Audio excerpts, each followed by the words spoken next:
tonight's talk is consciousness, creativity, and the brain. And if you have a golf ball-sized consciousness, when you read a book, you'll have a golf ball-sized understanding. When you look out, a golf ball-sized awareness. And when you wake up in the morning, a golf ball-sized wakefulness. But if you could expand that consciousness, then you read the book, more understanding. You look out, more awareness. And when you wake up, more wakefulness. It's consciousness. And there's an ocean of pure, vibrant consciousness inside each one of us. And it's right at the source and base of mind, right at the source of thought, and it's also at the source of all matter. There is no matter as such. All matter originates and exists only by virtue of a force which brings the particle of an atom to vibration and holds this most minute solar system of the atom together.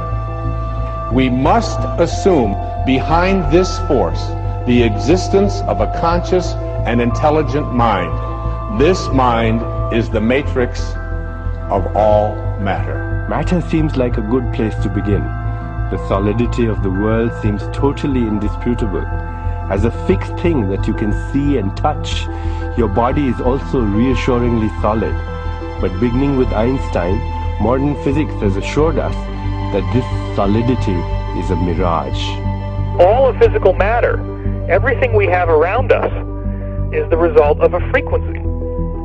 And what that also means is that if you amplify the frequency, the structure of the matter will change.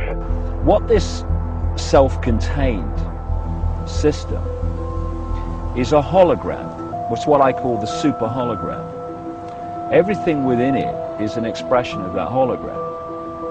This is one of the great characteristics of a hologram, is that every part of a holographic picture is a smaller version of the whole. It's as if reality is so connected that when you look at one small part, you can see things about other parts, that the entire whole is contained in the part.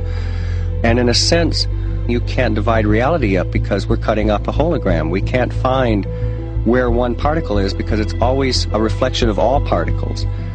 In a hologram, the whole pattern is whole and complete unto itself, and if you were to take any little portion of this whole out and examine it closely, you will see the entire pattern repeating itself again and again and again. Anywhere in this pattern, if we were to change one little aspect on any one of these little holograms, that change would be reflected throughout the entire system. Quantum physics has revealed what ancient masters knew. Matter does not exist. The concept of substance arose from the philosophy of Aristotle, and from that concept came science's conception of matter. The fact of the matter is that the substance of the universe is consciousness. Belief that the substance of the universe is matter leads to what I call a fear-greed dichotomy, as people in their quiet desperation attempt to accumulate as many material possessions and riches as possible. In fact, the substance of the universe is consciousness. Therefore, it is behavior that is important. If you get into the realms of fear, fear is a very slow, dense vibrational state. And the more you embody fear, and the whole of this manipulated society is globally is structured to make us fear, to make us have stress, to make us worry about tomorrow, and have guilt about yesterday, and forget about now. It brings us into a slow vibrating dense state. We should be very careful about what we believe about the future. The more you attach to a belief system, the more, if reality is holographic, you're helping create it by believing it. And you know, the great clairvoyant Edgar Cayce said that our every thought, that reality is built out of thought, and our every thought starts to build reality, and we're like, every thought is like a spider, we're like spider spinning web, and that web starts to build and build. Information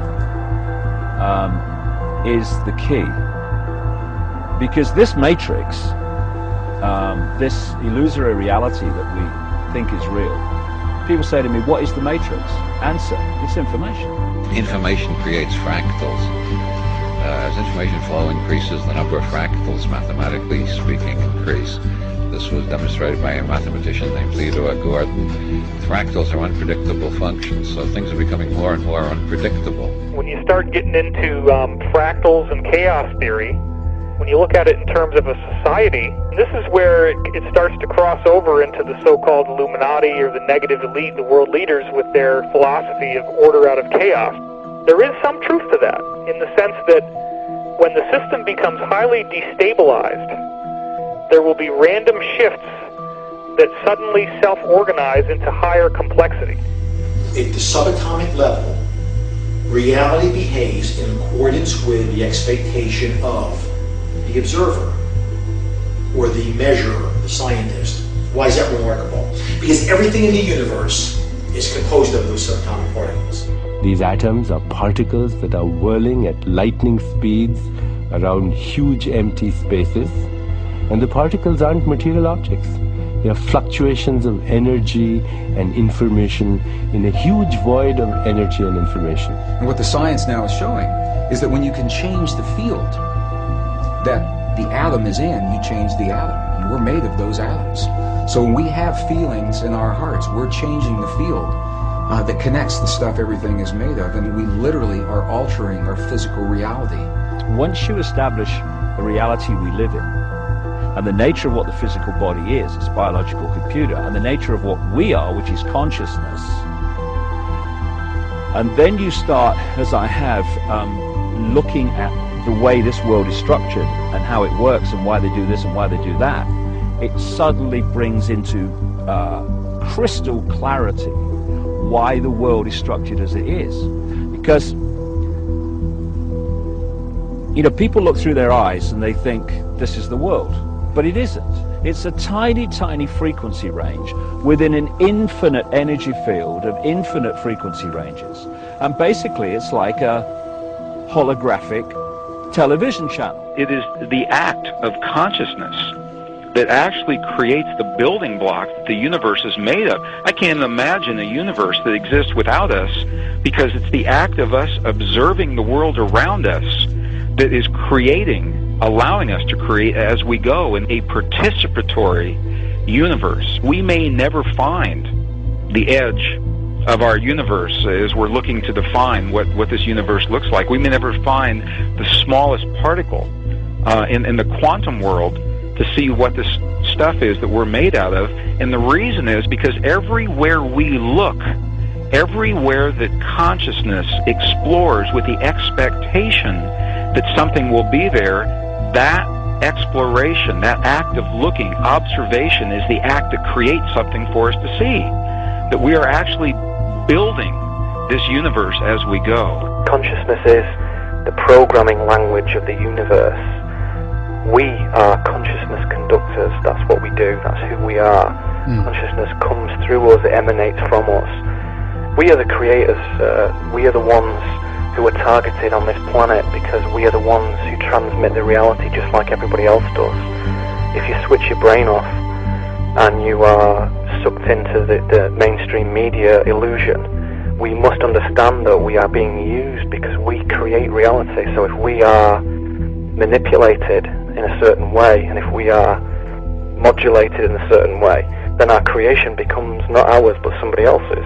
And what happens if we all do it? Everyone in this room decides to take control of reality. I'm talking about reality, I'm talking about quantum physics, I'm talking about taking control of things from the quantum level up, from the molecular level up, and it works. One of the things we're actually dealing with is as I say, some kind of operating system that can be hacked using words. The world is like a ride at an amusement park, and when you choose to go on it, you think it's real, because that's how powerful our minds are. And the ride goes up and down and round and round. It has thrills and chills, and it's very brightly colored, and it's very loud, and it's fun for a while. Some people have been on the ride for a long time, and they begin to question, is this real? or it's just a ride. And other people have remembered, and they come back to us and they say, hey, don't worry, don't be afraid, ever, because this is just a ride.